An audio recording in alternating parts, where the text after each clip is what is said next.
Hi, David. Nice to see you again. Are you ready to continue? David, I don't quite know how to tell you this, but we're going to talk about fumes and gases, and I'm afraid your outfit, while quite charming, isn't going to be much use against those. Let's begin. Arc welding fumes contain small particles from the consumables, base metal, and any base metal coating. Arc welding gases come from the shielding gases used in certain welding processes, like shielded metal arc welding, or SMAW, and gas metal arc welding, known as MIG or GMAW. Gases can also be formed from the flux during welding. You can go to LincolnElectric.com to view a list of the potential respiratory problems and other health hazards associated. David, really? This is serious. Okay, sure. Technically, if you were welding underwater, you might wear a scuba outfit, but that's not the typical way you would protect yourself from fumes and gases. Please, take that off.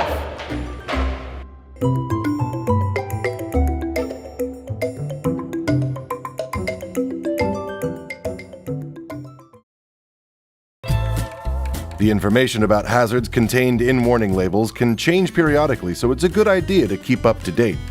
You don't want to be late to the party, David, do you? David? Are you there? No, there's no party, David. I just said you don't want to be late to the party. It's a metaphor. Oh, heavens. David, do you know what an SDS is? It stands for Safety Data Sheet, and there is an SDS for every Lincoln Electric consumable welding product. You should review the SDS for every product you use so you know what you're being exposed to. The SDS contains important information about the compounds used to manufacture the product, fire and explosion hazard data, health hazard data, reactivity data, and information on the precautions to use for the safe handling and use of the product. Don't worry, David. The SDS for any Lincoln Electric product can be obtained by your employer by using the QR code on the package, or found at www.lincolnelectric.com/SDS. This online version contains the most up-to-date product information, so even if you have the paper version, be sure to check online from time to time. David, are you surfing the web?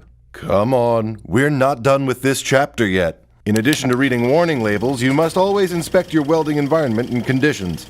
Make sure you have the proper ventilation, which we'll discuss in the next chapter, and know the composition of the base metal as well as any painting, plating, or other coating. The first and easiest way to do this is to obtain the SDS for the base metal you'll be working with and remove any paint, plating, or other coating. If you can't obtain the SDS or don't know what's in the coating and cannot remove it, it's time to call on science. David! That's not... Please don't do that. This is Dr. Science. Dr. Science? Really? That's what we're going to call this guy? Anyway, have the base metal evaluated and the fumes sampled and analyzed by an industrial hygienist to determine what compounds are in the fumes and to measure the amount of exposure to those compounds. No, Doctor, you're fine. David thought we were having a party. Never mind.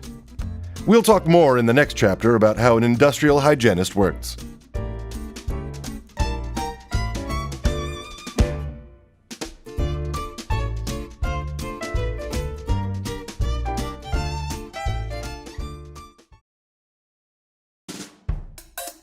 You see, David, it's all about exposure. There are guidelines for how much exposure to potentially hazardous chemicals is acceptable.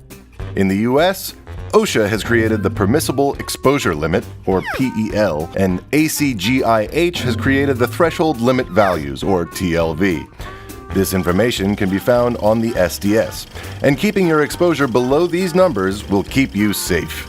The first and most basic rule is to keep your head out of the plume created by your welding. This may seem obvious, but failure to do so is a common cause of overexposure to welding fumes. This is George. George is an alligator. Imagine George's head is the plume from your welding. Never stick your head in the alligator's mouth. Okay, George, let go. I think he's learned his lesson. Keep your head out of the plume. Right, David? Furthermore, you must always ensure proper ventilation. The major types of ventilation are as follows. The first is natural ventilation. If you're outdoors, this would be wind.